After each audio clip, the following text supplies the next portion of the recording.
gising na yung aking mga amo. And then, pritong bangus.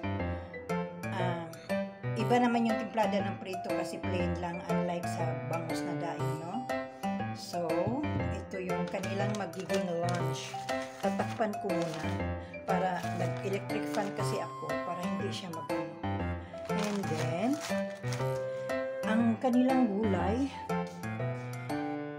ito, ginataan, sari-saring gulay, sitaw, kalabasa, malunggay at saka alugbati.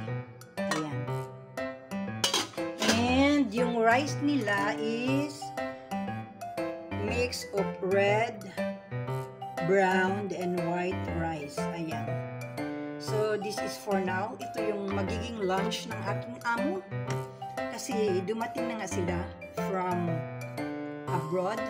So, kasi bukas starts na ng klase. So, back to reality na si Chimmy.